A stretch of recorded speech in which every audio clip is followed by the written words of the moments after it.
desperate before they act and do something that they will regret later. And really, as I said before, all of those programs are there to empower young people, to teach them to use their voice in positive, nonviolent ways that we've seen recently during the MLK March. Very good. The women's rally downtown last week. Okay, and so we're going to take this second commercial break, and we'll get back with you. And we'll be back with our audience following this very, very short commercial break.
And welcome to the final segment of the show for today.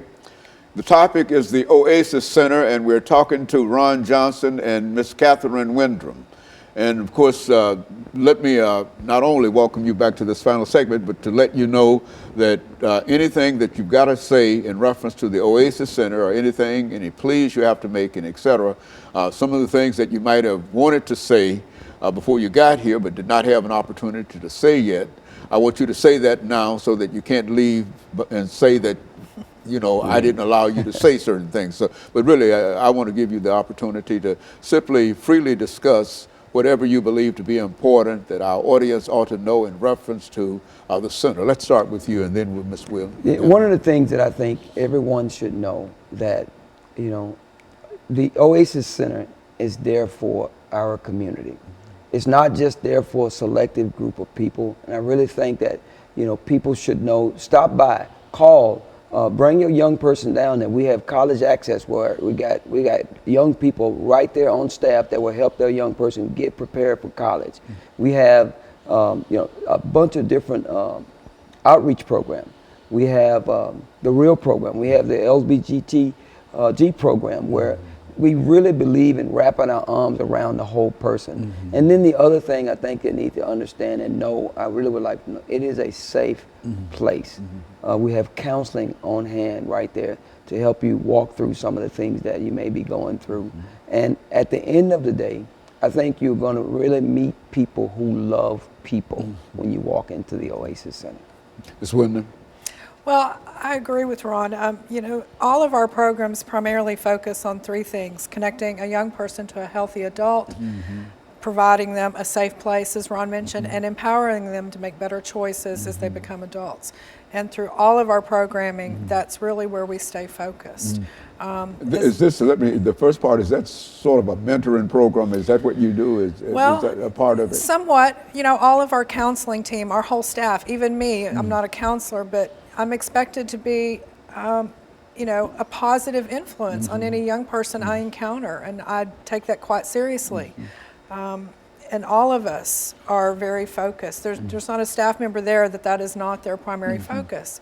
To ensure that any person, young person we connect with, it's a positive relationship, it's a positive connection. Whether I know them, I know their name or not, you're going to get a positive greeting or response from me and the entire staff. All of the services that Oasis offers are free, which is pretty amazing to me when you consider the vast resources. As we talked about a minute ago, the Youth Engagement and Action Program, there's about 15 different ways that young people can connect with us in very positive and fun ways. Our bike workshop is an incredible program where young people can build their own bike, ride it out, it's theirs. They can navigate our streets safely, get out of the house, get good exercise. It's beautiful today. Having the opportunity to be on a bike and breathing in fresh air is really incredible. The one thing I really didn't have time to mention a minute ago was our College Connection program, as Ron mentioned. And, you know, we probably all can agree that the key to ending poverty is through education. Education, it really is. I know that there's some disparity out there in some of the percentages, you know, that college grads are having a hard time finding jobs. But when you look at the statistics of a college graduate versus a high school graduate and their employment ability, there's still a wide gap in who's going to get that job. So we do believe that a college education is a top priority, or a certificate or training.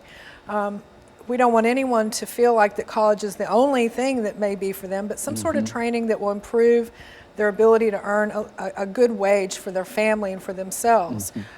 So that's really kind of closes the circle on all the services that we offer. And just tremendous results. The community, the Nashville community, is very supportive of the work we do. That's what I was thinking. Who supports this? Financially, I mean, how do you get your Great question. We have yeah. a very diverse, what I call funding portfolio. Some of it is through federal grants, some of it's through state grants, and some of it's through private foundations that support our work. And then a fair number of it is just checks, donations that people make. And you know, as in the marketing and development team, I often hear my $25 doesn't make a difference. I can assure you that your $25 makes a difference. We put all those $25 together and we create pretty powerful change in our community. And so you're serving more than 2,700 2,700 young people. Boys and girls. Young men and young women ages 14 to 24. One of the things that we really focus on is meeting young people where they are. We don't expect you to come in fixed and healed and a mature young person. You may not be. You may be stuck somewhere along the way. And that's the wonderful thing about Oasis is that you are always welcome there. There are never second chances. There's third chances, fourth chances, but you've never reached your last chance with us. And I think that's a very important thing for young people to know. And so you've been with Oasis Center for how many years? I've been with the Oasis Center for about 5 years, but I've been working in the youth market for over 30 years. And now, well, with all of that experience, what are some of the things that you can tell young people this morning in terms of how to change their lives or how to make their lives conform to what might be right or whatever? I can say this here from my own experiences and some of the things that I've been teaching is I always tell my staff is the way we find a way to help young people change, one, we got to be authentic, and then we allow them to be authentic, and then we allow them to own what it is that they choose to do. But in owning what they choose to do, we try to equip them. We want to give them more tools that they can use when they find themselves in a situation that got them here. They didn't have the tools that we're going to be giving them. So when they leave us, they're going to have an array of different tools that they can use to change their life. And I think with that, if you can change a brain, you can change a person's life. You can change the way he thinks. And those are the things that we really go after. We can change the thought process. We can change the heart along the way. And that's what we have found in the real program. We've had over 400 some young people to come through that program. And you're talking about, you know, the high 80, 90% of non-recidivism. But not only that, having parents calling and saying, what have you done to my son? We haven't done anything but prepare him and give him more tools that he used to make better decisions from what he had before he got to this place. And they are impressed by whatever you've done in reference to getting that. Huh? Absolutely. And I'm so grateful for that because we teach them things such as music. Lyricology, one of our main core foods is music, the effects of music in our lives. Does music have an effect? And when we're able to help young people understand it, we're not trying to take it away, but does it have an effect? And we're just trying to help them appreciate it more and not perpetuate it more. And then when that happens, they listen to it from a different lens, different ear, with a different ear. I think, Ms. Wyndham, Mr. Johnson came to us a long time ago. At that time, he had a program, and that's why I wanted to bring this up at this particular time, called Choices. Choices and the Effects. Choices and the Effects. Say something about that. We've got about a minute. Well, I still do the choices and the effects because it's so real, so relevant, and so of this time. We are all direct derivatives of the choices we make. We are the sum total of what happens to us. So prior to doing it, that program is something that I use in the real program. It's not exactly called Choices and Effects, but it's actually used, and our young people take it to heart. They really seriously take it to heart. They own their decisions, and they understand that it does have an effect. And so you've decided to simply dedicate your life in a real sense up in reference to helping others and dealing with young people. Is that right, Ms. Wyndham? Yeah, he's a superhero.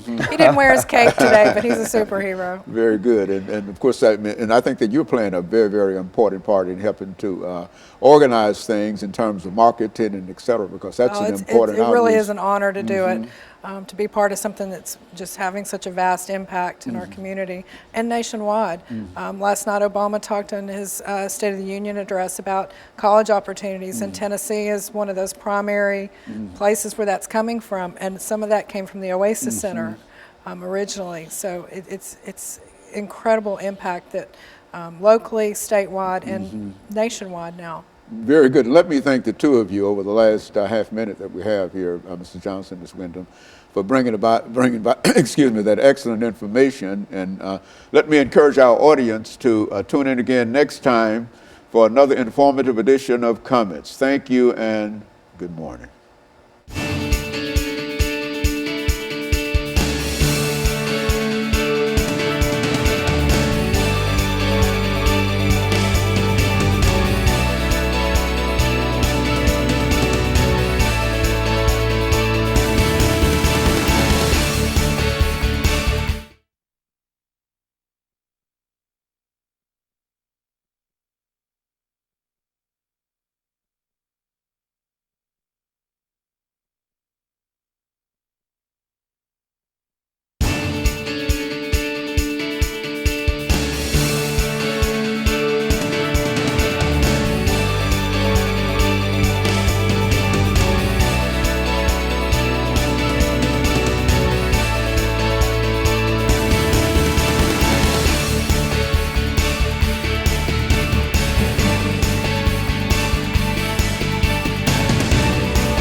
Thank you and welcome to the show this morning.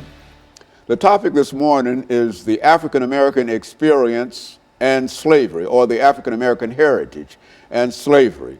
And to talk about the African American heritage and slavery, we have with us our guest, Ms. Vivian Harris.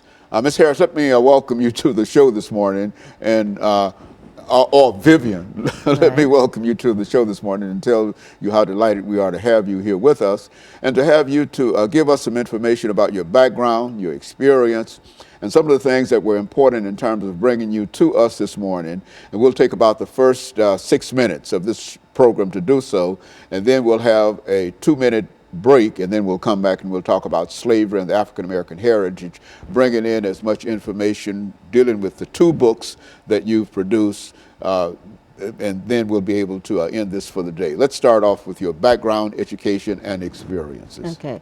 Thank you so much for having me. I'm most